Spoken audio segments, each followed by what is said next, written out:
Apa terjadi di balik jeruji besi? Sebenarnya, mengapa seorang hakim yang terdengar seperti sampai mengeluarkan peringatan dengan terbuka. Jangan bicara, ancaman di tengah persidangan atau Anda dalam. Kalimat itu mengguncang bahaya. Guncang ruang sidang yang tegas, tetapi karena makna tersembunyi, bukan hanya karena nadanya di baliknya. Bongkar dugaan peredaran. Seorang saksi kunci narkoba di dalam laci bersiap membongkar tempat yang seharusnya. Namun sebelum semua terungkap, harusnya menjadi ruang rehabilitasi. Majelis hakim justru memperingatkannya. Rehabilitasi. Atau ada sesuatu ungkap ke publik.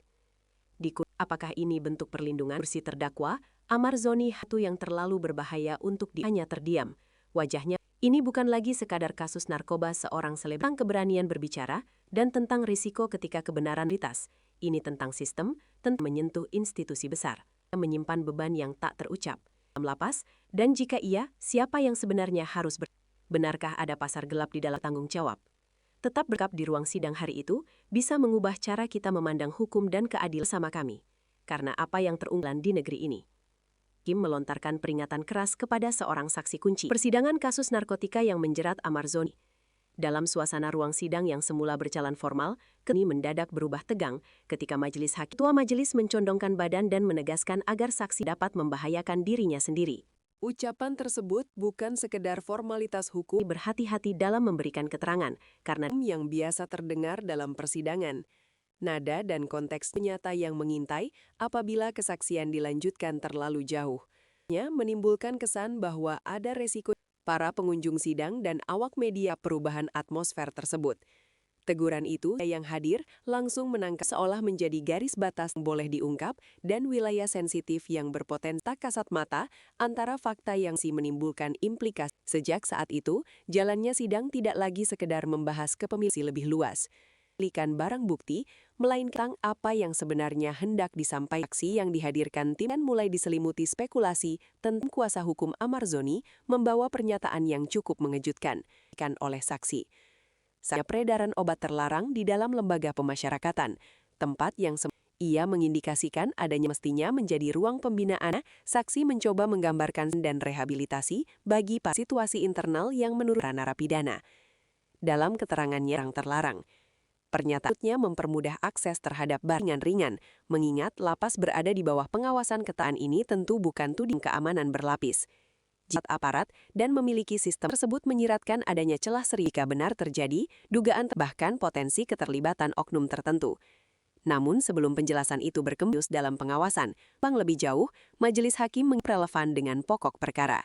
Batas mengingatkan agar keterangan tetap antara fakta persidangan, apakah isu tersebut akan benar-benar dan dugaan sistemik pun didalami atau berhenti menjadi tipis, memunculkan pertanyaan penuhnya.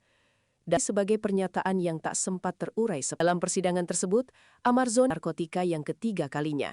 Saat ini kembali duduk di kursi terdakwa untuk kasusnya sebagai residivis menjadi sorotan. Ulangan tindak pidana menunjukkan bahwa terdakwa utama jaksa penuntut umum kuat tidak jerah dan perlu bagi jaksa fakta mempertanggungjawabkan perbuatannya sesuai ketentuan. Di sisi lain, tim pembela hukum yang berlaku. Namun berbeda, mereka menilai bahwa ketergantungan narkotika adalah berusaha menghadirkan konteks soalan kesehatan yang kompleks dan tidak pemenjaraan berulang. Dia semata-mata dapat diselesaikan dengan lihat lebih banyak diam. Dengan ruang sidang, Amar terlihat. Publik pun menyaksikan bukan hanya kasus hukum dan raut wajah yang mencerminkan tekanan psikologis, tetapi juga potret seorang individu yang kecanduan. Perdebatan pun berkah pendekatan hukum yang sama efektif untuk kasus yang berulang kali gagal keluar dari jerat yang berulang, atau justru perlu pendekatan kembang, apakah rehabilitatif yang lebih komprehensif. Tim pembela, jaksa fokus pada unsur pidana, barang bukti, serta kronologi.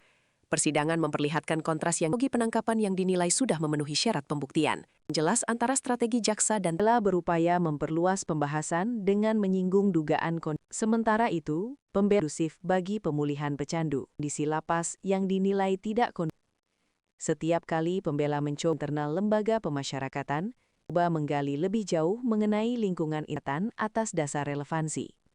Majelis hakim kemudian jaksa mengajukan keberatan untuk menjaga agar sidang situasi ini menunjukkan pada pokok perkara. Perdebatan antara pendekatan legal formal dan bagaimana ruang sidang menjadi arena upaya menghadirkan konteks sosial yang lebih luas. Alur tersebut mencerminkan dinamika sistem peradilan Di mata publik, tarik ulur prosedur hukum yang harus menyeimbangkan penerima peringatan dari hakim, sikap saksi terlihat berubah. Ia tampak lebih berhati-hati, sebelumnya hendak diuraikan dengan realitas lapangan yang kompleks. Setelah lebih detail, kondisi tersebut menhati dalam memilih kata, menimbulkan kesan bahwa saksi berada dalam tekanan dan membatasi penjelasan yang psikologis yang tidak ringan. Perlindungan terhadap saksi menjadi dalam sistem peradilan aspek penting untuk memastikan ingatan hakim memunculkan dua tafsir berbeda. Sebagian pihak tikan keterangan diberikan tanpa menilai hal itu sebagai langkah preventif intimidasi. Namun dalam kasus ini, pihak lainnya melihatnya sebagai sinyal bahwa topik yang dibahas terlalu demi keselamatan saksi. Sebagai luas. Terlepas dari interpretasi tersebut, perubahan sikap Lalu sensitif untuk diperlukan. saksi menjadi bukti nyata. Persidangan dapat memengaruhi bahwa dinamika persidang.